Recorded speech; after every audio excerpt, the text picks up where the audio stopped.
these are good. I didn't realize that many people were afraid to ask like really, really simple questions. Because we're going to be here a while. Let's see. Okay. Does anybody, so I'm going to post the link. I don't know if anybody's seen it. If anybody wants to join in, you can, but we're not talking about you. We're talking about questions. Unless you got questions. If you got questions, just jump.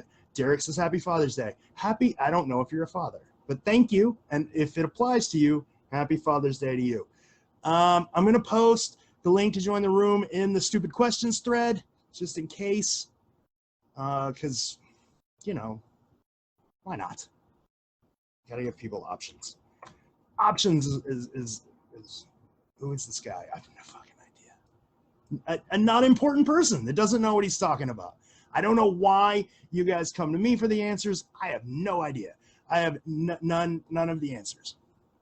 So let's go through some of these questions. I had to pull up this really long thread. This is like 93 comments. Jesus. Somebody asked what Palanchar drinks. He doesn't drink alcohol. He's very Catholic, like very Catholic. Like his wife makes children's books for Catholics, like Know Your Saints. Actually, shit. Hang on a second. How do I mute my video? Is that muted? I don't even know. Natalie, you're gonna have to give me a second. I don't want to enjoy. Everything's cool. How do I mute my video? Oh, it's muted? I don't even know. It's not muted. It's not muted at all. Natalie, you're gonna have to give me a second. Turn off video. Oh, sweet.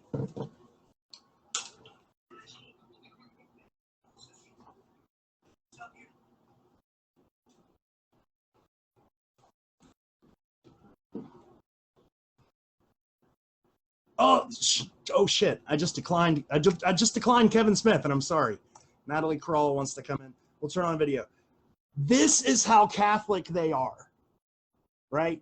Like this is John's wife's work. She like illustrates these children's books. Be content instead. I don't even know. She illustrates children's books for like Catholic Sunday schools and things. There's one like Know Your Saints, where she like illustrated a bunch of saints. So we answered the what does JJP like to drink? We answered the weird red thing. Will Johnny Wendex be banned? No, nobody knows who that kid is. So Johnny Wendex, I want to say he was around for like the first podcast episode. I want to say he was making jokes during the first podcast episode, which means he was around before Expedition Unknown came out. And no one knows who he is, but he's smart, dude. You should listen to him. Like, for most things anyway. His default response to just about every question is, have you tried searching for this answer? Because like the search bar exists. And he's sort of right.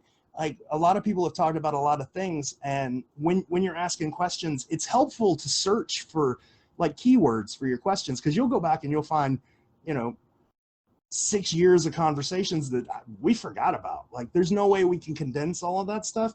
Plus there's tags on Facebook. So if you're like into Houston, you can click the Houston tag and it'll show you all the posts for Houston. That kind of stuff is useful. Now I know it seems kind of shitty when somebody just jumps on and goes, fucking search, Google the shit yourself. But like, I think his heart's in the right place and he's trying to give you a hint on how to get a lot more information from way back in the day that none of us remember. So no, we're not going to ban him yet. If he doesn't tell us who he is, we might. I might consider it. Maybe. What's the next question? Let's see. The ultimate question of life, the universe, and everything is 42. Theme for you and Rachel's wedding this fall going to be secret related. I could see you being a gnome and Rachel a pretty fairy. You said off the wall questions can be asked. Boy at night. So people care about my wedding for some reason. Yeah, me and my fiance are getting married. We're getting married in November 16th of next year. As far as we know now, it will be at the Fountain of Youth. John's super excited. John Fraser, super excited about it. And we're working on all the details. I don't know. This is a long way away. Maybe, maybe not. So let's see. In the beginning, long, long ago, what cities were hunted well and dismissed after the latitude and longitude were accepted? A lot of them. Like a lot of cities. Philadelphia was a city. Washington, D.C. Matt Sparks, the San Francisco guy, is famous for like looking in Washington, D.C. forever. In fact, like Cleveland was found before the latitude and longitudes were found, because, and we know this because like when Brian and Andy were setting up their sort of AK thing to look for the Cleveland cask, they were looking in Philadelphia, and they were planning a trip to Philadelphia when all of a sudden, I guess the Cultural Gardens made a website to list all of the different gardens or whatever, and they put on the website, oh shit, I got a thing. They put on the website a, let's see, oops. They put on the website a list of, man, I'm lame. Anyway, they put on the website a list of everything that was on all the monuments, right? They had these descriptions of the monuments. So I want to say it was Forrest Blight, I'm not real sure, was Googling Socrates, Pindar, and Apelles, and that just, the Cleveland Cultural Gardens page popped up, and we saw a picture of the gardens, we saw a picture of the planner, and all of a sudden that Philadelphia trip, we were going to Cleveland. Right, that's sort of how Cleveland was found. Like, it wasn't argued for a long time. It wasn't discussed a whole lot. It was like, holy shit, that's that. Let's go. So they didn't go to Philadelphia. They went there. Once Robert Fox found the latitude and longitude coordinates, there wasn't really any more discussion. Like, why discuss anywhere else? We know, right? The latitude and longitude coordinates is something that spans across all the puzzles except for one, and the one that it doesn't is Milwaukee, and that Milwaukee shares latitude and longitude coordinates with Chicago. There had to be something to differentiate the two, otherwise there would be confusion. Like, there's two sets of these latitude and longitude coordinates that are the same. We can't put them in two separate paintings, right? So Milwaukee gets a rebus. You know, it's not complex. So once that was found out, there was no more argument. The cities were set. That's what they are. But yeah, it like. To answer the question in general, every city, like they were all over the place back then. Let's see. Only stupid questions is the one that's never asked. That's nice, yeah. Oh, giveaways. Yeah, Rachel's making me give away shit. So, excuse me. She likes to buy art, and she bought a dolly, like an actual real dolly, which is crazy to me that we have a dolly. Anyway, they sent some lithographs. So whoever gets voted best question, like, I have two, and they're really nice. They're quality. Whoever gets voted the best question gets one, and then for fun, the podcast team had these made. Bam. I'll send some of these out too. So yeah, whoever gets voted best question, the comments below, whatever the best question is, I'll find you. Can you give us any sort of clue as to what or around when there's something happening in Milwaukee? I'll just take a when and be happy. I don't know when. So this is a guy, his name's Cody Berg. Let's see, who was it? Cody Berg asked if we can give him a clue what we're doing in Milwaukee. So a while back we posted a thing, asked where we should do our next meetup, and Milwaukee was off the table. And we said that the podcast is already planning something there, and Cody's wondering what and when. We never really gave an answer to that, and it's because we didn't know. Here's the thing. A while back, a friend of ours, most everybody knows him, John Michaels, passed away, and he had a hunt called the Tribute Hunt, and the guys in the Tribute Hunt, the members got together and bought him a really nice memorial bench in Louisville, where the tribute is presumed to be buried. And they're going to unveil it, and I think they're going to get together, and I think John's family might come down. I'm not real sure. But the podcast guys, a lot of his like actual real life friends, like apart from the hunt, got together, and we bought him a bench in Milwaukee. It's not purchased yet. We still sort of working out the details, and we're doing it all in-house. We're not accepting donations. We're not accepting anything from the community. We're just going to do it. And boom, there it is. So once it gets put up in Milwaukee, we'll probably have like a big get together for that. I know because his family lives in Milwaukee, so I know they'll be at that. And they've expressed a lot of interest in coming anyway. So that's what we're doing in Milwaukee, and it's why we've given sort of vague answers to that because I don't know when it's going to be. I got no idea. So Troy says, I think it's only George and us tonight. Yeah, Bradley is doing like a Father's Day thing, which is probably something I should be doing, but I'm not. Let's see. Jason Olson, I heard there was a book. Is there a book? Does anyone have a copy I can borrow? If indeed there's a book. There's a couple. There's a couple of books. There's like 2, 4, 6 books from the 80s. There's the first print, the second print, first print hardback, second print hardback, and 2 Japanese books. That's right? 6 books. They're all over there. On that, I can't say that. I don't have a second edition hardback. If anybody's got a second edition hardback, I'd love to buy it from you. Let's see. How are we supposed to get them if we can't dig anywhere? I keep seeing people say they deny requests. Natalie Kroll, that is a super good question.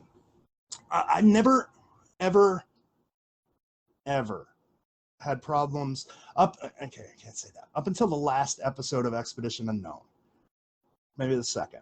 Probably the second episode of Expedition Unknown. I never had problems getting permission to dig. Ever. I never had problems with getting permission to dig. And the reason why it was because I didn't, number one, when I approached people to ask, I didn't sound crazy. Like, when you approach people to ask for permission to dig, like a lot of times what I see online and people are like, I emailed the mayor and the mayor said no. Well, of course the mayor's going to tell you no. Like the mayor doesn't care. He's doing mayor things. The head of parks departments, they don't care. They're going to say no. My thing was always super calm, super nice guy. I'd walk up to, as a super calm and super nice guy, I would walk up in a friendly way to parks workers and I would be like, dude, I need to dig a hole right here. And they would say, why? Well, I'm looking for a time capsule or whatever came up. But the point is I always started low, right? I started with parks workers. Because if you start low, you've always, and they say no, you've got somewhere else to go, right? If the parks worker says no, you can go to a supervisor or you can go to another parks worker. Like there's a whole world of options open to you. But if you go to the head of the parks department or the freaking mayor and they say no, where are you going to go? You're going to email Biden and be like, can I dig it up? No. So if you start at the top, you got to know where to go. You start at the bottom, right? So just ask a parks worker. About the second episode of Expedition Unknown came out, people just started digging willy-nilly in parks, and even I'm having trouble. Like I've got contacts in some of these parks where I could just call and be like, hey, can I dig another hole? And even they're like, nah, there's just too much. There's just too much. Like Fort Raleigh, no. Basically anywhere in Roanoke is a no. Basically anywhere in Milwaukee is a no. Most places in Charleston are a no. That's it. Like that's the reason you have problems. We didn't always have problems. It used to be really easy. I wish it still was, but it's not. Thanks.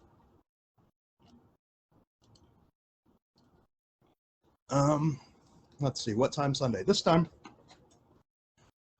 main click in this group is very quick to shame anyone for having any outside of the box ideas, so I don't know why anyone would be surprised that people are hesitant to post.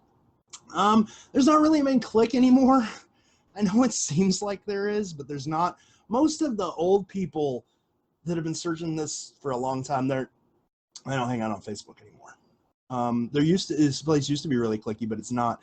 Now you have really two sides. You have the side that assumes the cities are correct and the side that assumes that they're not, and the side that works the puzzle the traditional way and the sides that think it's a chemistry set, right? Like you have those two sides, and those two sides fight against each other. And to be honest, the people who are like, the cities are all wrong and all of this is about anagrams, they're more vocal, right? They just are. So it seems like there's a fight, and the people who are always, the people who are like, the people who are alternative city theory people are used to, they're used to fighting. So they fight a lot. And then the people who are like, you see the people who are like the traditional hunters fighting against the alternative people. Like it sucks. I don't know what to say about it. I'm just kind of rambling. Let's see. Sorry. Why won't Josh Gates return my phone calls? Because Josh Gates is on TV, right? He's got shit to do. And he wants to make good TV. And I don't know, man. I think I've only heard of Josh Gates returning one person's email, right? And that person found the Boston cast. That's it. I have, out of all of the people who have come to me and were like, and God, you will not believe how many there are who have come to me and been like, I emailed Josh Gates, or I emailed Ping Pong, or I emailed whoever. None of them have been like, he emailed me back. Not one. I'm sorry, Alan. I was just making fun. I was poking fun because you know it's not serious, and I like you. But anyway, yeah. So I only know of one person Josh has ever emailed back. Right? The people who have gotten on the show, they didn't start with Josh. Like, I don't know. That's like, Josh is into making good TV because he works for a TV show, and I don't know. Like, their storyline for The Secret's kind of over. Like, where could you go from here? Like, they had a episode about like sort of an overview of The Secret. They had an episode where they were looking for a cask and they didn't find one, and they had an episode where they had a grand reunion of everyone where they found a cask. Like, that's the end. That TV shows work in an arc. They work in a storyline, and that's the end of the arc. Like, where do you go from there? Even if he were to make another episode, if some dude were to pull up 3 of them, they couldn't make an episode better than Boston. Like, that's got to be the end. I would be surprised if they do another one, even if you found a cask, but that's just my opinion. I don't know. Let's see. When and where is the next meetup? New York. We're planning on it like October, sometime mid-October. Ben's schedule's a little finicky, so we're still working out the exact dates. But sometime in October in New York. Joellen's gonna come. I think Kit's gonna come because Kit's got some friends in Brooklyn.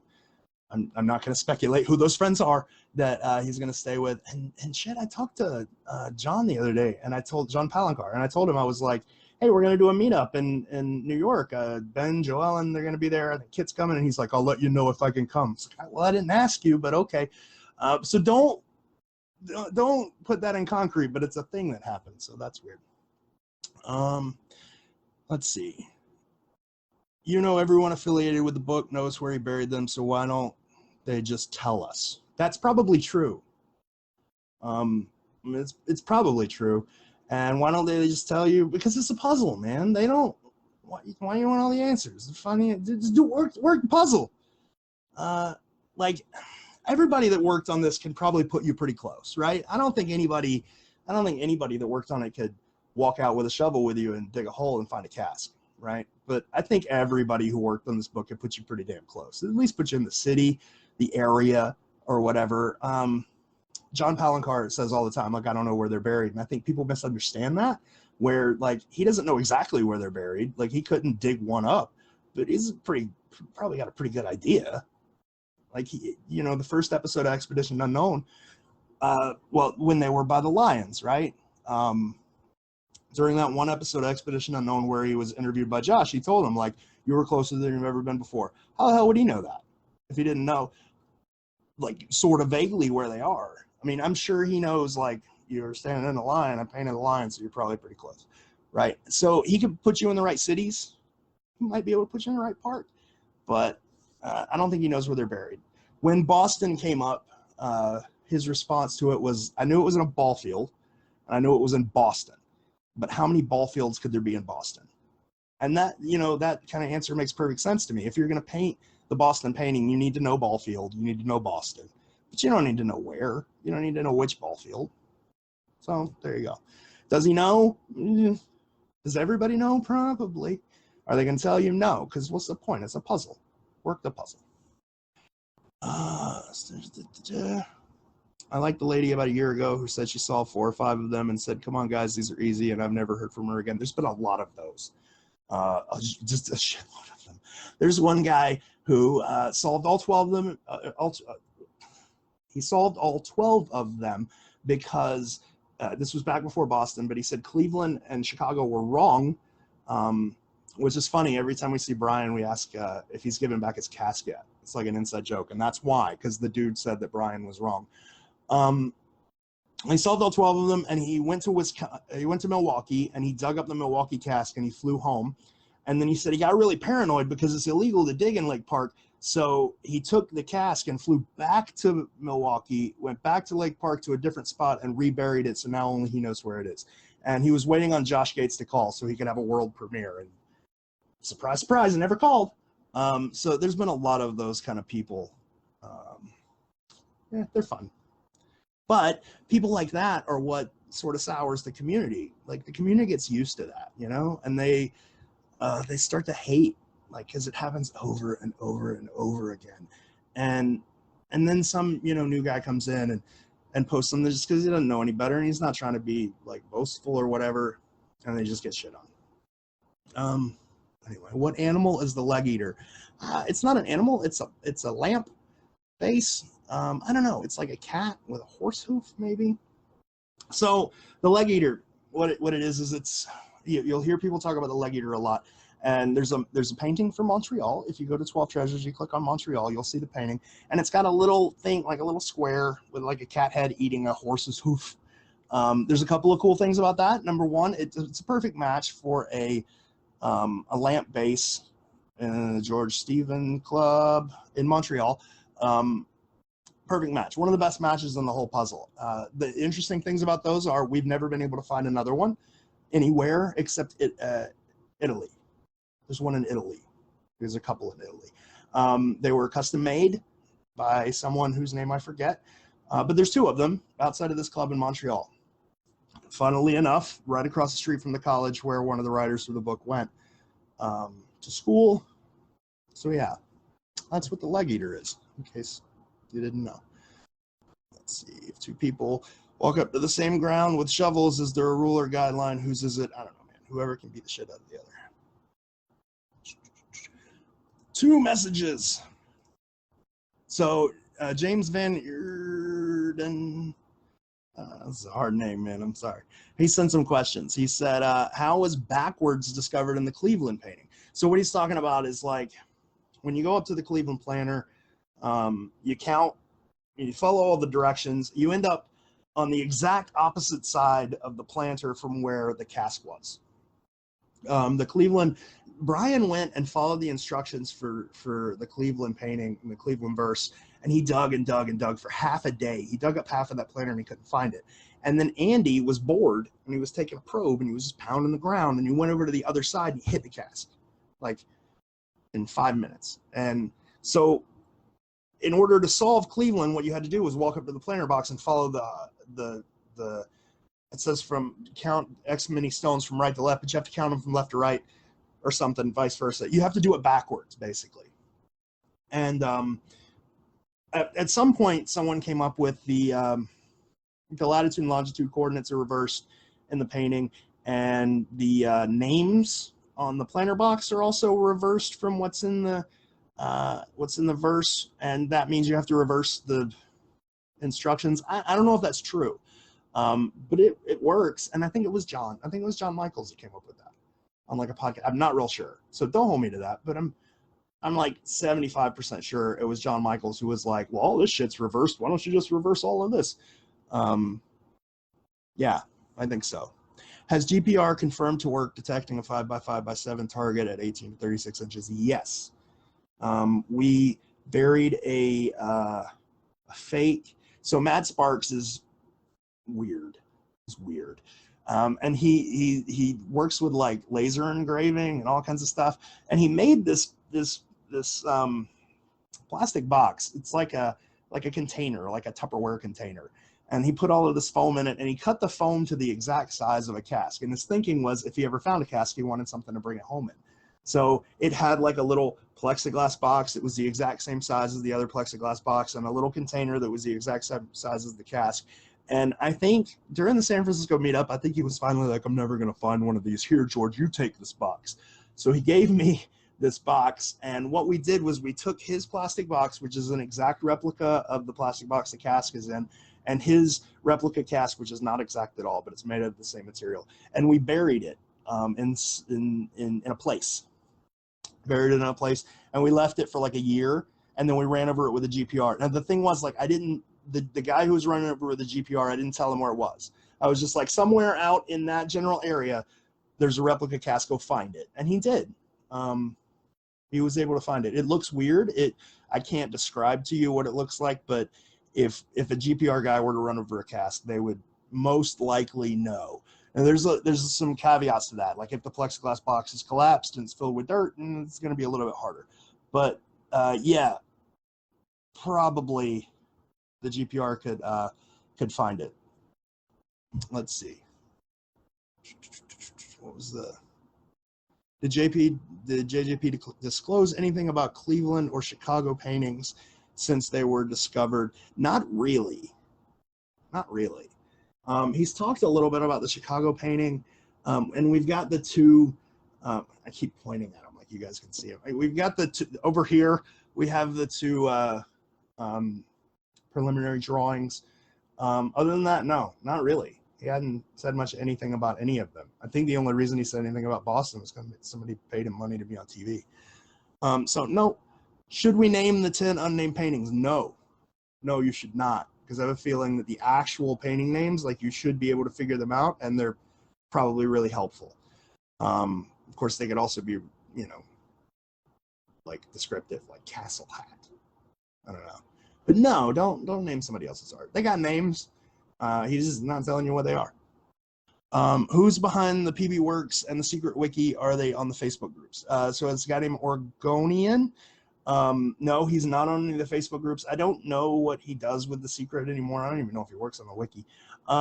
The way the wiki came about, so PB Works is just a hosting platform that they use. It used to be a free platform, but I think he pays for it now, that hosts a wiki. And the way the wiki came about was all of the people on Quest for Treasure needed a place to put all their information, right? They needed a place that they could go refer to the images. They like the grid pattern for the images, and a place to put all their pictures and all their ideas or whatever. And the wiki was born. And somehow, I wasn't around for it, so I don't know how it worked. Somehow Oregonian sort of took over it, and it became less about being a tool for the group as it was just pushing an idea, right? He was just pushing his own idea. So the wiki is useful for some things. It's used for a decent primer, but like unless you agree with his ideas, you're not going to get much help there. Let's see the last. What does fairies, secrets, come in twos mean? I have no idea. It's part of the puzzle. I have located the treasure grounds and secured permission to probe and dig. How do you recommend I conduct my search? With a shovel? It's not, like, everybody probes, you know? And my thing is, when you stick a probe in the ground, you hit something, what is it? You don't know. Is it a rock? Is it a brick? You're not going to know until you dig. Might as well skip that part. I know probing is good for, like, I have a X area. I want to see if there's something there. And if something's there, then you can go get permission. But, like, if you already know where it is and you've secured permission to dig, just dig. Just dig a hole. It's not that hard. Anyway, so that's those questions. Let's see if I have others.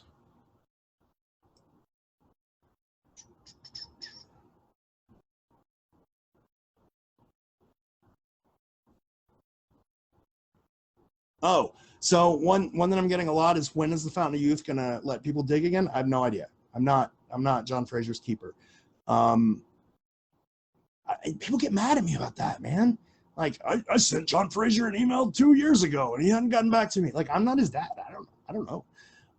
He talks to me about the digs sometimes. Sometimes he invites me. I have no idea what's going on in his head. I know he's just coming. The park's just in the middle of tourist season right now. The park is slammed. I have no idea. I have no idea when he's going to get back to you. John's big thing is, like, when you send him an email, you have to get him, like, first you have to get him interested.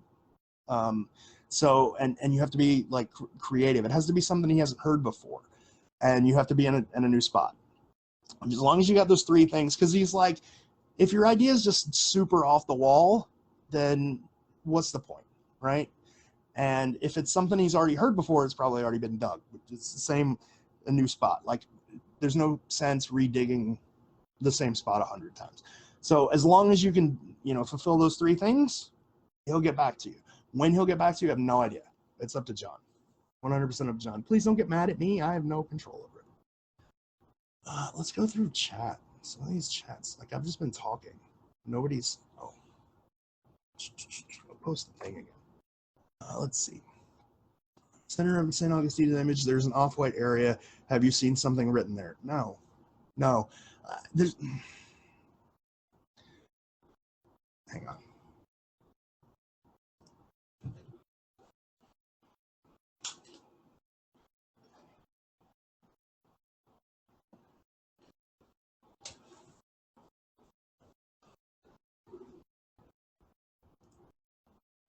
I know that we've got these great images online. They're great. They're huge. You could blow them up the size of a building. We've got the reconstructed images. They're gorgeous, right? And, you know, some people know that some of the pictures of the paintings have been leaked out. Here's what you're intended to solve this puzzle with. It's a book. It's small.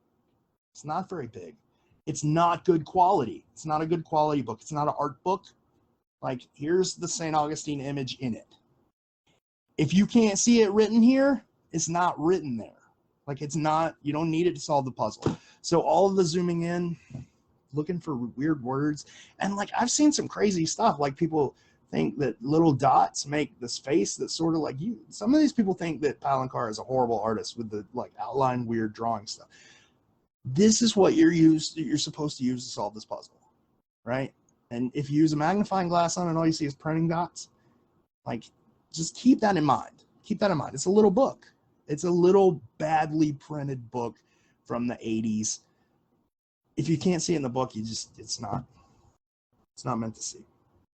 What was on JGP's hand? I don't know. I could tell you what I think it was. So what Lisa's referring to is during our interview, during the podcast interview with John Palanchar, he did this, and he had some shit drawn on his hand, and it screwed with people. And people have been like, "Oh my God, that's a map of Lake Park or wherever."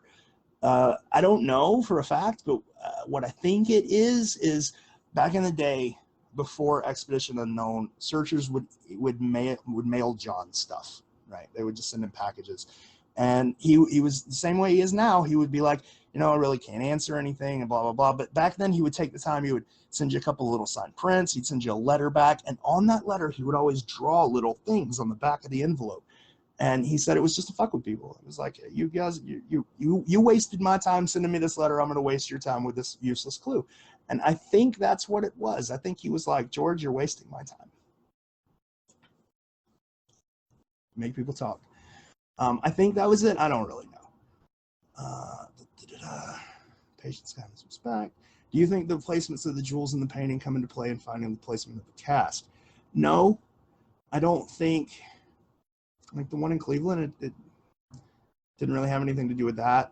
Boston and the jewels placement, no, doesn't seem to be. It's one of the, like, there's a lot of weird little theories like that that they just don't apply to the 3 that have been solved. So I have a feeling that no, since it didn't apply to the 3, it's not going to apply to the 9 more.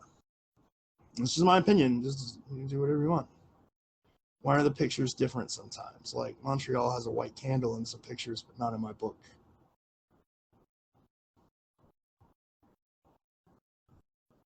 Montreal's got a white candle.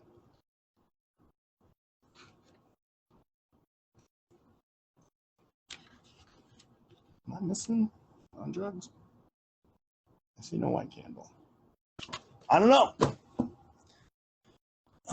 In Massachusetts, you have to get permission from DigSafe and in Massachusetts, you have to get permission from DigSafe and the property owner. DigSafe. Yeah, I did that here with the Fountain of Youth back before I knew John. We used to always call, it was like 811 and get a dig ticket. I've been given a good site in St. Augustine. Can you help with contacts to dig? Maybe. Depends on where. And it depends on what.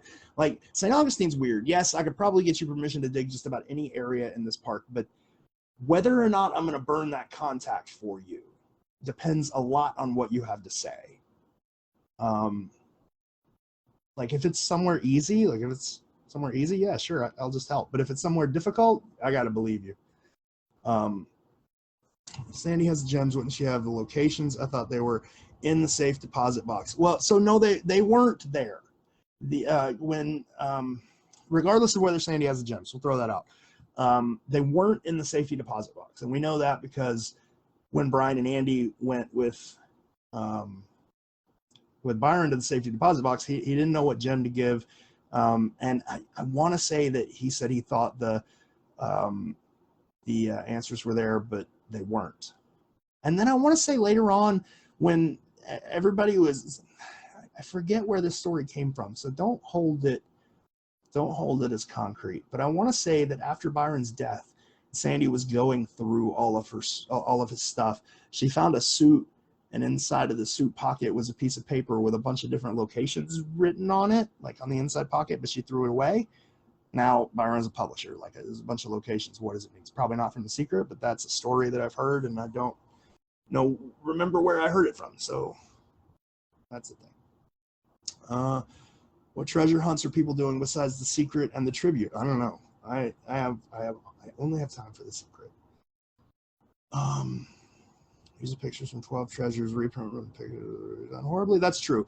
So a lot of people can't get the first edition of the book, so they buy the reprint, and the reprint is horrible. And I know we interviewed John Palanchar, and we asked him, can you see everything in the reprint? And he said, I don't know, I've never seen one. But that wasn't true, because he has. And when we put a reprint in front of him, he was like, the pictures are horrible, some of the stuff is lost. And we know it is, because at Boston, some of the stuff you can see that we know are clues you can't see in the reprint. So yeah, buy the reprint for the words. The words are very important. Use the 12 treasures for the images. Super easy. Chris Woodford said the Sunset Trail. People are working on that. It's a good hunt done by John Michaels as well. There's others, but I'm not working on any of them. I don't know. Happened to Eric, and I don't know. Do you know of anyone who has been arrested for digging illegally? I do know of people who have been arrested for digging illegally. You'll hear a lot of the old people joke about Josh Cornell. Josh Cornell was the original, like, I solved it in 5 minutes guy. And he went on a world tour. He was like, I've solved every one of these cities. I'm going to go dig up every one of these casts. Dude was from somewhere in Canada, like somewhere in Canada. I want to say he was from Toronto, but I'm not real sure. Somewhere in Canada, and he was like, I've solved them all. I'm going to go dig them all up. And dude took a bus. Like, you gotta respect his drive. He took a bus to every single city and dug where he thought every one of these casts were, and he found 0 of them. But in the end, he was like, they were all gone from construction or whatever. But yeah, he came to St. Augustine, and his idea was, I guess I can talk about this because it's like you can't even dig there anymore. His idea was originally that the cast was buried at the base of this tree called the Old Senator, which is like a 600-year-old live oak tree that's in the middle of town. It's a historical landmark. So Josh Cornell walks up there with his shovel. He's just digging a hole, and this thing like is in the middle of a hotel parking lot. This tree is like, you can't dig there in a clandestine way. He was caught very quickly, and they called the cops, and the cops were very polite, because St. Augustine cops are pretty polite. They were like, dude, you can't do this. You can't dig up the Old Senator. Please leave. And he was like, all right, I'll go. So he left, and then he came back like 2 hours later, and he started digging a hole. So the cops, I want to say that they didn't like put him in jail and fine him, because he had a bus ticket the next morning for Canada. But I don't even know if they held him, but he was taken away in a police car. So that's about as close as I've come. I know National Park Service has showed up at people's houses. Like somebody was digging out at Wright Brothers, and they had him on camera, and then the dude, like after his dig, went back home to wherever the hell he lives, and National Park Service showed up at his door. So I know National Park Service didn't play in. They've sent people out. They've got active investigations on people. But other than that, I don't know of anybody that's been like arrested yet. I hear rumors that someone, I don't know who, but someone has been has a court date in I don't know where, or at least I'm not going to say. But I hear rumors that someone has a court date, but nothing's happened with it yet. If I dig one up, I'll make my own damn TV show and mock Josh Gates during it. That's a good idea.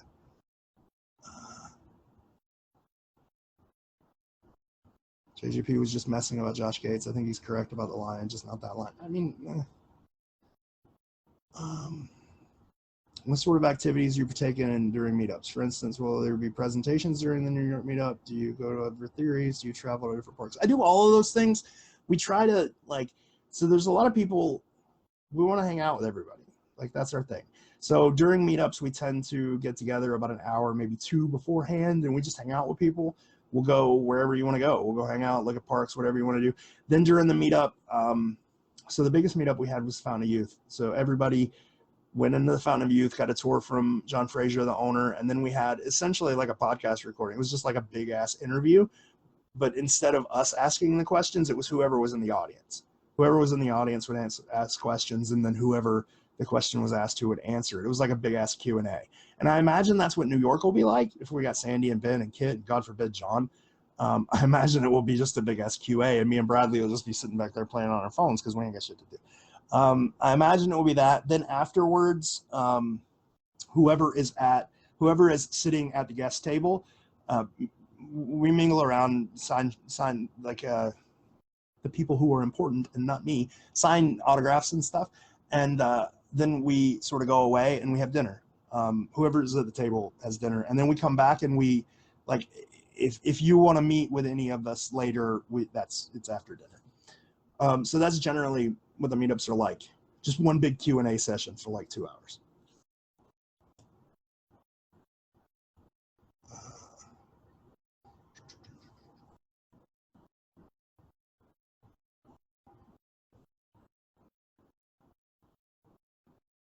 I'm just looking for more questions now.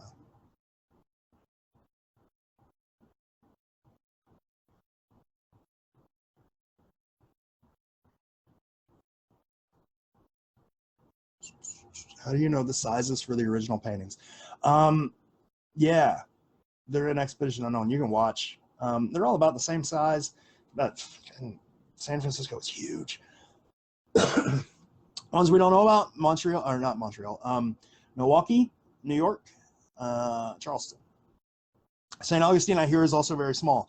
Like the thing that you saw in EU, like where it was painting, where the person was painting the St. Augustine, that was fake. That was Kit. That was, they like photoshopped a thing, and then Kit mixed up some paint. And he was painting over it. But what I'm told, which may or may not be true, I'm not real sure, is that the painting's not very big. It's like, yeah, it's like a piece of paper almost. But I don't know. I've never seen it. I don't know how big that one is. But the rest of them are fairly normal painting size. I don't know exactly what size, but you can see them on the first episode of Expedition Unknown. The most stupid question of all: what is your opinion of JJP slipping out St. Augustine? I mean, it wasn't an accident. He said St. Augustine. I think he just wanted to give us something straightforward. And that was as straightforward as you can get. It's something that nobody debates. It's one of those pairings that, like, nobody in their right mind would say that that's not St. Augustine. I mean, you've got Saloy in the verse, which is exclusive to St. Augustine. You've got the fort in the painting. You got the outline of Florida in the painting. Nobody in their right mind is going to argue that's St. Augustine, right? So it's the one where he's not going to cause any waves. He can be like, it's St. Augustine, because we already know, you know? So I don't, it wasn't a slip. In the context of the conversation, it wasn't a slip. I think he just wanted to give us something. So he gave us all something. He gave us St. Augustine. You got a city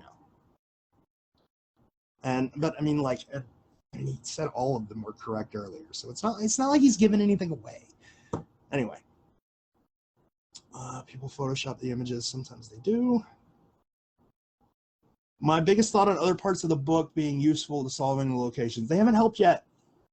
I'm not going to say they won't.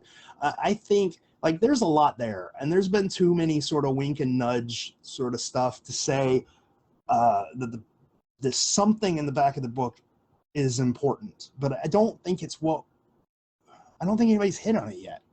Because everything that people are hitting on now is vague. It's like point a dot here, a dot there, draw a line, and it points to this other. Okay, whatever.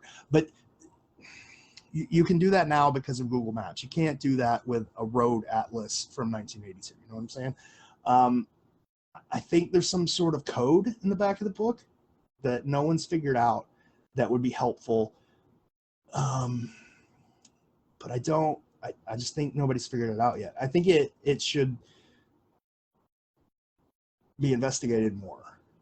But I don't think people have figured it out. The front of the book, totally important. Nobody would debate the front of the book's important. Yeah. When did you break your foot? Falling in a well looking for the St. Augustine cast. Oh, at the amphitheater, behind that big ass rock. I was trying to climb up a hill, and I didn't realize, it was the first time I'd ever went out there, and I didn't realize there was like a 2-foot drop, and I fell and I broke my foot.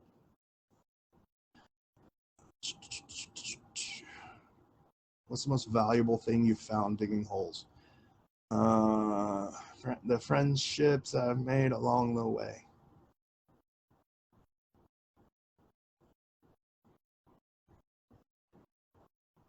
Chris made a good point about the fort. Somebody mentioned that in the book it's covered up. It is.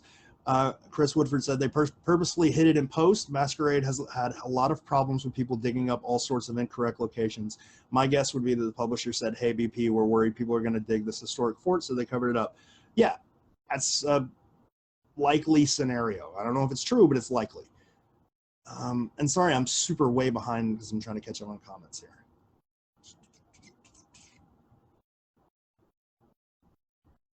How much time before a dig do you need to know? Would like to invite you and Brian Mills. Like, it depends. If you're in St. Augustine, let me know a couple of days before. I can probably be there. Charleston, I need a few days. I don't know why you want me there, though. It's cool, though. Thanks. I really totally want to come and hang out, but I'm not that special. How many secret pages are there and why? There's a shitload. There is a shitload of secret pages. There's hundreds. There's hundreds of Facebook groups about The Secret. Why? Okay. This is a long story, and we're going to throw some shade. This is my RuPaul's Drag Race reference. I'm going to throw some shade. Anyway, in the beginning, there was one group. It was the group that we're live streaming on. It was The Secret, a treasure hunt, Byron Price. That is just what it was. It was mainly focused on Houston back in the day, because most of the people who were on the page were in Houston, and everybody else was sort of on quest for treasure. Just before Expedition Unknown came out, when we started, we told everybody, we're like, hey, we're gonna have an influx of people, and we got to make this a general page. So I'm gonna build some other pages. So we built other pages. We built a page for each city, and that's what we did. Except for New Orleans. No, we built a page for every city. We built a page for every city. And we were like, when there's an influx, we'll just send people out to these pages if they're only looking at one city. Over time, people started getting banned. And they after EU, like before EU, we'd never banned anybody. And after EU, after the first episode, I think we banned 5. Within a year. After the second one, it just shot up. Because what people would do is they would do the whole, like, I solved everything in 5 minutes, or they would just come in and be dicks to everybody. Like, they would just be like, I know everything. I'm super smart, and screw you guys, and it's been 40 years, and you haven't found shit. And I know exactly where everything is. So these people would end up getting banned. And they generally, 99.9% of the time, they would go out and start a new group. And they would always model it after the main groups. Like, they're always named the same thing. Secret, a treasure hunt, Byron Price, New York, or whatever, you know. They were just sort of copying, I guess. I don't know. But the thing is, like, if you go to any of the other groups and you look at the admins, you'll notice none of them are members here. And that's generally why. I'm not going to say 90. 75% of the other groups that are out there are people who have been banned from the main groups, and they just started their own. And then a couple of months back, like, Dustin White created like 700 Facebook groups, like one for every, not every city, but every location in every city. It was crazy. Like, jokingly, some people tried to get him to do a group for the Ponce de Leon Mall in St. Augustine. So there's a shitload. And that's how and why most of them popped up. Now, that's not true for all of them. Some of them Like a lot now, especially there are a lot of groups out there that are sort of like people who meet each other on one of the main groups, and then they form a smaller group to work on their ideas, which is really cool. And once you like start getting invited to some of those, you see some really creative working together kind of things. But that's why there's a shitload of them, and that's how they all came. What's up with the burial location for the Chicago cask? Quite a distance from the fence and fixture. I have no idea. And the thing about Chicago is nobody remembers, right? Eric, Tim, Rob, all of these guys Jason, they were all super young. They were all like high school kids, and they were just having fun. They didn't know that, 40 years later, they would have to remember minute details of this dig. They don't remember where it is.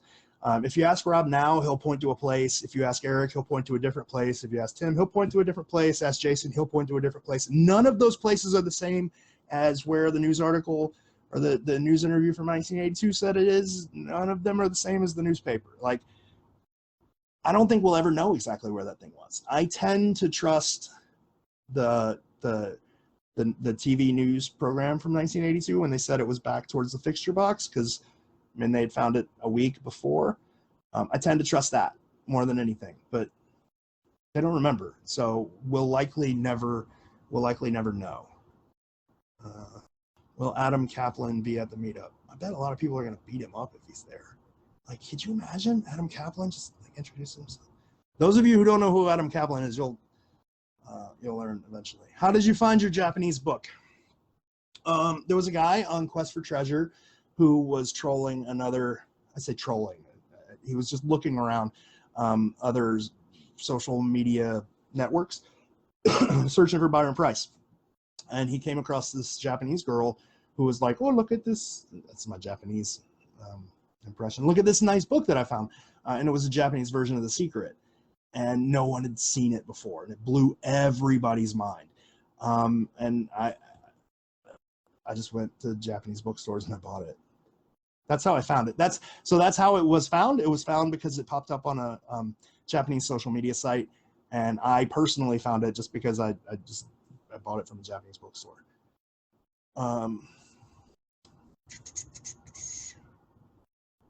What's the secret to The Secret? Is the blank pages in the back of the book? Oh, I remember this question from before. No, my copy doesn't have any blank pages. It's just page, cover. Just discuss the recent GPR you just did. I didn't get a GPR a whole lot because it stormed, and the GPR doesn't work great with wet ground. So I, like everybody who wanted me to GPR, I couldn't do. I did one spot. So we're gonna get the GPR back and try it again when it's not rainy season. Isn't the Fountain of Youth mentioned by name on page 30 of the original book? I don't know if it's page 30, but it is mentioned by name in the original book. It's a misdirect, Jesus Christ.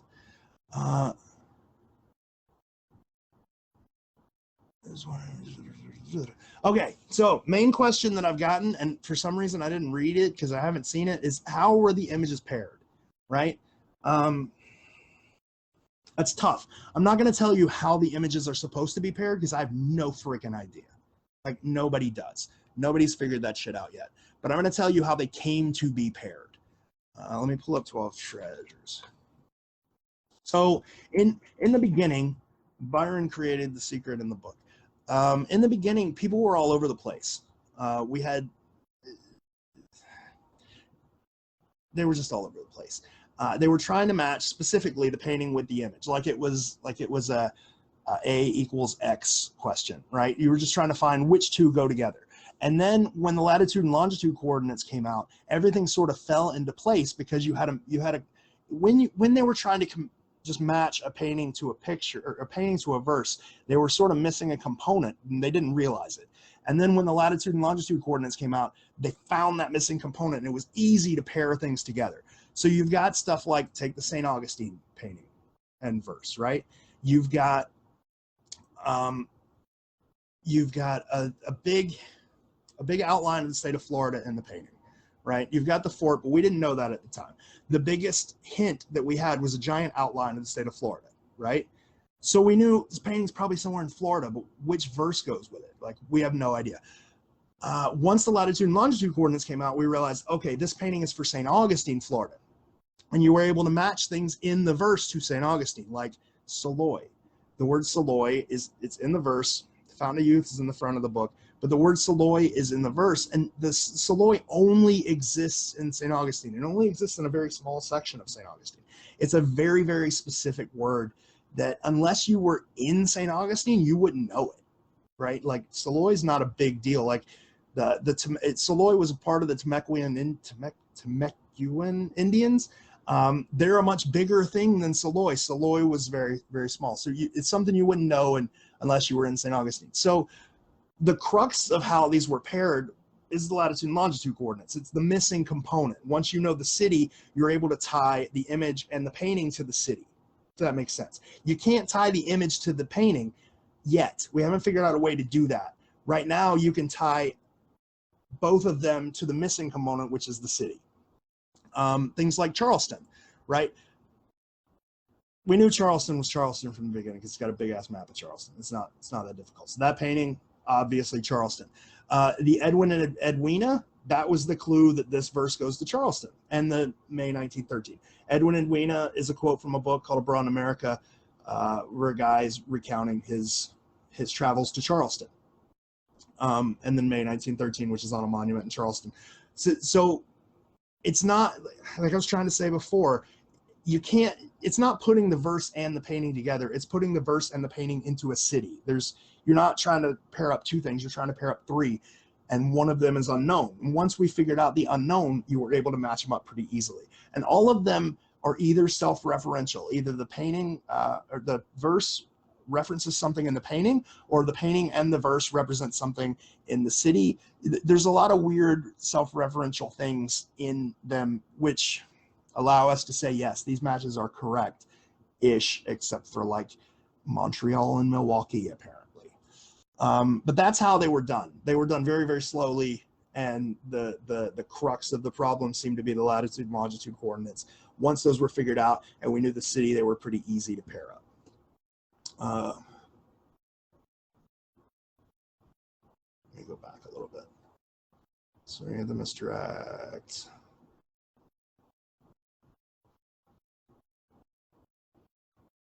It's blinking, aggravating, trying to find the page for this group's location page. Is there an easy way? It's linked on 12 Treasures, if you want to go there. Do you think the page numbers are important for the hunt?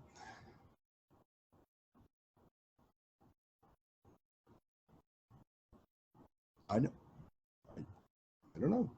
I've never considered that. Can you talk in general terms about any new promising theories? Yes. So there's been so we can talk specifically about them. New Orleans is a good example of how people are looking at the image in a little different way, trying to get a story out of the image as opposed to playing like Highlights Magazine, where this is this and like this is the outline of a road. People are looking at it more trying to get an idea of what the painting's trying to tell you, and they're ending up in Storyland, and like Storyland's kind of blowing up as an idea at the moment. They're doing the same thing in St. Augustine. Roanoke as well has a really good idea floating around that I'm not supposed to talk about, like a really, really, really good idea. Yeah, it's mainly, I think, people who are now looking at the verse in a little bit different way.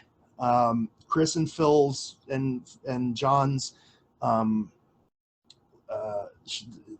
YouTube podcast show episode they did with their chart of how to pair.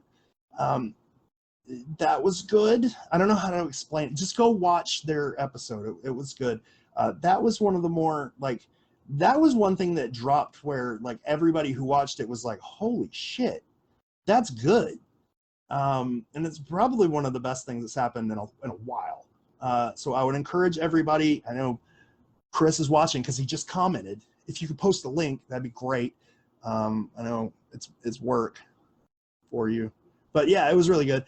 I really like the fact that that a lot of people are starting to look at the paintings differently. Like this whole, let's match up this thing to this other thing and see if they look similar, got old quick. and looking at the paintings a little differently is refreshing, and it's turning up some new ideas.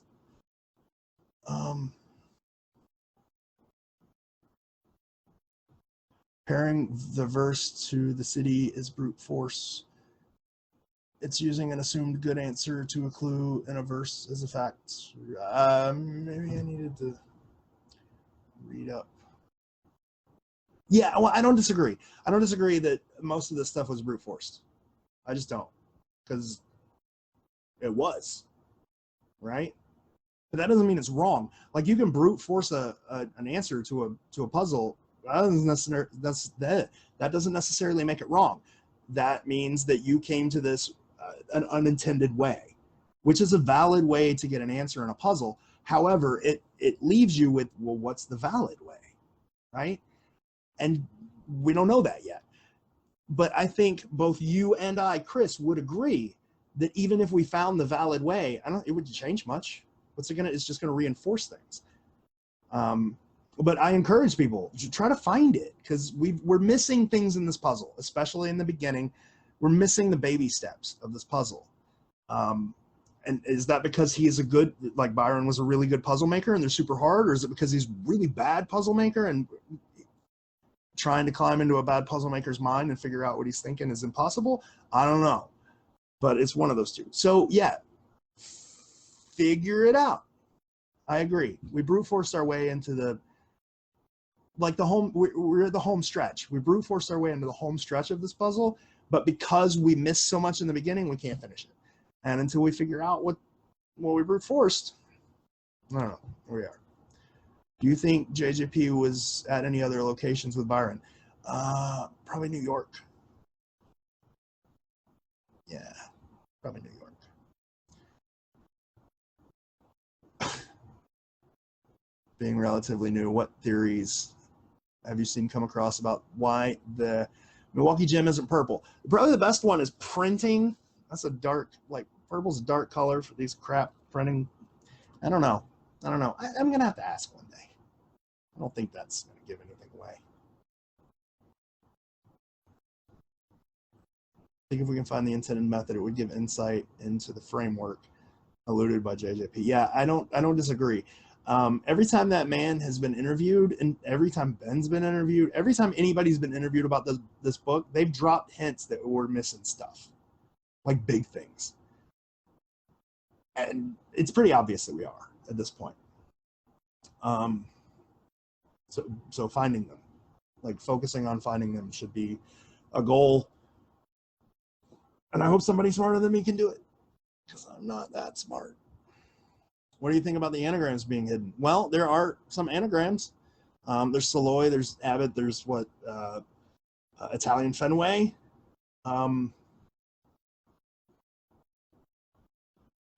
Yeah. I mean, JJP alluded to anagrams of some sort in the back of the book, right? And we talked to him, I don't remember if it was in the live stream or not, I think it was, about how the book is laid out in a really weird way. Like, it's laid out like the Bible. Like, you know, the Bible's like, it's not one page of text, it's broken up into these weird sections. So you've got like section 1 and then section 2. And he was like, yeah, that is interesting, isn't it? It's very interesting that it's laid out that way. But he always alludes to like taking one part of a word and adding it to another part of a word and putting them together and making a new word. So I don't know. That was his clue. Whether or not he knows what he's talking about, I have no idea. So if we're missing big things, why aren't our alternative ideas looked at more? Maybe someone with a different theory has grasped one of those big things. Okay, so here's alternative ideas are looked at quite a bit, and they're discussed quite a bit. It's when they're that they get ignored. When you're like, you know, the painting with the big map of Charleston? Well, that's not actually Charleston, like the city. That represents a guy who invented the dance to Charleston, and what that means is we have to go to Connecticut, to where the Charleston was danced in 1932 for a movie called whatever. It's when you get weird, you get ignored. by the community, not by me. Like, I mean, also by me, but mainly by the community. And that's what seems to irritate people. It's like you have these weird ideas and they just get ignored. And it doesn't mean that they're bad. Sometimes they're bad, but they're not always bad. That's it. Like, you have to take the puzzle for what it is. There's too much supporting evidence for stuff like the cities. There's too much supporting evidence for the pairings to just ignore them. Once you ignore them, you have to explain away way too much shit. Shit that just can't be explained away. Like, you can't explain away Saloy. Like, okay, let's say, for instance, it was an accident that Saloy is in the St. Augustine painting. Let's say it was an accident. Okay, but you also have the Fountain of Youth in the front of the book, right? And you have shell limestone silver salt. You have cask, which is only, which is a word that's only used for a container in one place in St. Augustine. Like, you have to explain all of this away once you start getting outside of the accepted cities, and you can't. You just can't explain it all away. So once you get caught in that trap of, okay, there's this piece of hard evidence, really, really hard evidence that I can't explain away, people just brush you aside. Like, it's a trap. It's a trap that alternative people fall into. I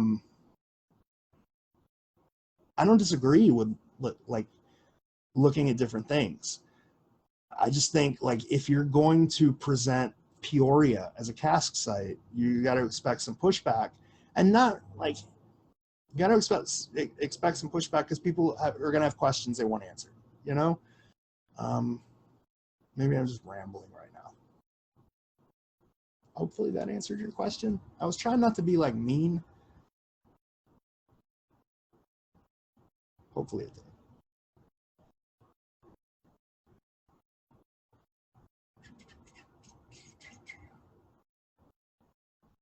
Honestly, the Milwaukee Parks people, the ones who made the rules on it, are just jerks, bitter people. They're not. They're really not. Like, Parks people are generally really good people. We didn't have problems with the Milwaukee Parks people. Like, they allowed EU to dig in the first episode they did without a problem. John Michaels never had a problem digging that park. Nobody ever had a problem digging that park until people started fucking pounding it. Until people were just willy-nilly digging holes everywhere. Like, you go to that park now and it's destroyed. There's a hole, and one of the lions has been there 3 years now. Like, it's so deep and wasn't filled in that it's still there. The hole that Josh Gates dug on EU keeps getting redug. It's still a hole. That's what they're fighting against. They're fighting against people who are just coming into their parks and digging a hole. And you can't tell them, well, you know, legal diggers are going to stop that. But they're not. They're not. People who are digging holes willy-nilly like that aren't going to stop just because people are suddenly giving them permission to do. You know what I'm saying? Like, that's what it was. It was the people who came in and just started digging random holes in the middle of the night, not covering up, not being respectful of the parks, that destroyed the relationships that secret hunters have had with these parks for years. If that sort of stuff didn't happen, we would still probably be in a position where 9/10 of these parks departments would be like, yeah, just whatever, dig a hole, cover it back up. Probably. Anyway, this is my opinion, man. I honestly believe there's a Native American tie-in to each location. It was a surprise to find me in Milwaukee, and I'm just seeing it pop up in other locations, like you, George, just said for St. Augustine. Yeah, but is that a coincidence? Because, I mean, you're in America. Like, there's Native American shit everywhere. They're the natives of America, and you're in America. There's a lot of Indians. You have to, like, maybe it's not a coincidence, but maybe it is. So that's a question you have to ask yourself. Is it a coincidence? Because we found a lot of those, right? Like, most of these cities have some sort of tie-in to a World's Fair. Is that a coincidence? Kinda, probably. I don't know. Most of these cities have lighthouses. Is that a coincidence? I don't know. There's a lot of little weird things that these cities, some of the cities are like, have, if you go to a lot of parks, there's a lot of things that reference other parks that we assume these casts are buried in. Like, if you go to Lafayette Square in New Orleans, there is a tree with a big plaque underneath it that said it was donated by the Houston Parks Department out of Herman, I think it's out of Herman Park, right?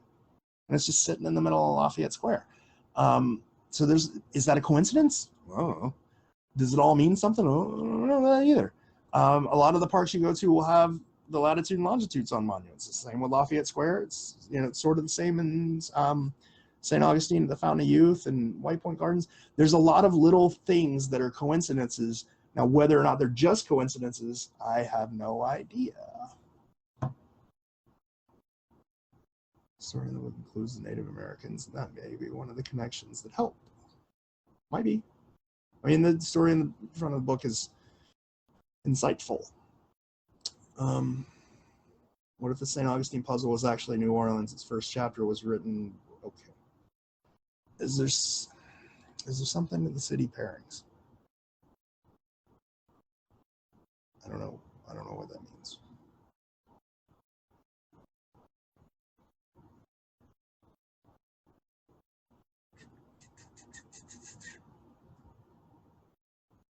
Can you tell us more about what happened on the rest of the trip where you guys became junior park rangers? Yeah, so it was a trip for Caroline, Ewan, and Nick. Caroline's mom, Pat, is a very sweet lady. She found out she had an illness. I don't know if this was talking about. Anyway, she wanted to take a vacation, and we wanted to go with her. Years and years and years and years and years ago, she went to Fort Raleigh on vacation, and she didn't know anything about the secret. And she took a bunch of pictures, and funny enough, so we were talking about the Harriet Trail earlier. For the longest time, the podcast group was looking for, we had cataloged all signs at this park, but except for one we couldn't find. And we had looked everywhere for the sign. We called the Parks Department. They had no idea. We couldn't find a picture of it. And then Caroline pops up with this picture of her mom sitting on a tree at Fort Raleigh right in front of this damn sign. And we were able to read it, see what it said. It was awesome. Anyway, so Caroline's mom had went to this park, and she'd taken a bunch of pictures, and she wanted to go back and sort of retake all of the pictures, and we went with her. So we went, we toured everything. We ate all you can eat crab legs. It was nice. Bradley eats a lot of crab legs. We met up with a couple of other hunters, and then we took Pat and Caroline and Nick and Pat's friend. We attended a couple of talks by one of the rangers, and as we were standing inside, there's these little kids, and they were becoming junior park rangers, and I was like, that's cool as shit. They get their own little button, and they get like a stamp, and it's awesome. And I was like, can we do that? And they said yes. So we got to do it, and it was fun. And then we got something else happened that'll probably come out soon.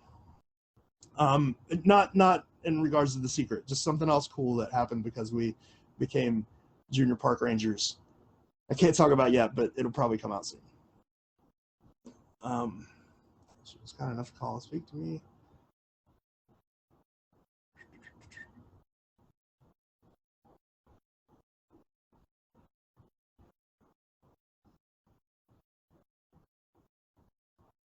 Okay, all right. Are we done with the questions? I think we're done with the questions. I'm going to post this thing in here one more time if anybody wants to pop in and ask anything. Otherwise, I'm assuming we're done with the questions. I think I've went through all of my questions that I had. I don't know if I don't know if I've gotten any more, or that if I've missed anything.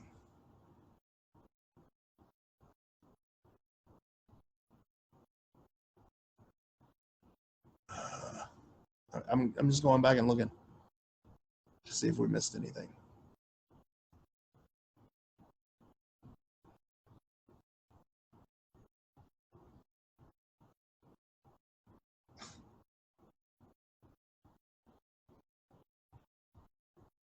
Have all of the figures on the cask been named or identified? No. No. Oh, Carlene wanted me to. Carlene is the mod for one of the New York group. Wanted me to let you guys know that she's going to do a live Q&A about New York soon. So she wanted me to advertise it. So let's give her some hell. Go ask her weird questions about like historical New York. Let's see Yeah, she wants to do a Q&A. So let's ask her. There's the weirdest. What year was Bumpet Johnson? I don't know. Just weird off the wall shit that she won't know the answer to. I actually, come to think of it, I think she wants me to do that with her. So don't do that. But yeah, so sometime in the next week, she wants to do a Q&A about New York. I'm assuming about, she just said about New York, but I'm assuming she means about the New York puzzle. Should be fun.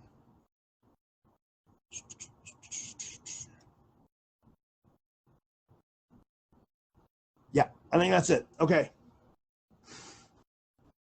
I think that's it. So I'm going to head out.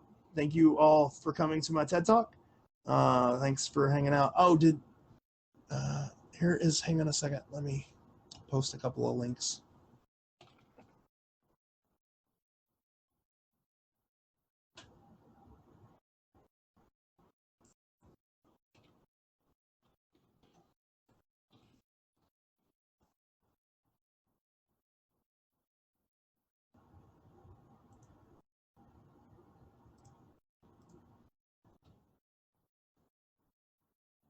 Sorry.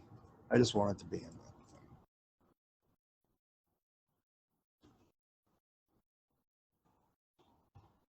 Here is that Secret Spirits and Other video we were talking about where they were, it's called Decoding the Month Mythology. Check that shit out. That's really like with the question. Oh, Jason says he feels ignored. I don't remember your question. Ask it again. When people were asking the other day if anybody had any new good ideas, that's when I said that it was one that was the best. That it's that one. Go watch that video. I keep pointing. I don't know which direction it is. It's somewhere in the comments. Can we talk about merch? There's merch. If you go to 12 Treasures, you can click on the button that says merch and you can buy merch. We don't make any money off of it, but it's cool. No evil left. I'm not good at that. Oh, how is the hard word line Dickens? It might not be. I don't know. There is a person who has a decent answer for it. I don't even think he still believes it, but you know, it might not be. But yeah, that's it. So I'm out. I'm sorry Bradley couldn't be here. Like I said, he had a Father's Day thing. I'm gonna go hang out with my family now. I'll see you guys next Sunday. Happy hunting. Is that a thing we say? Happy hunting.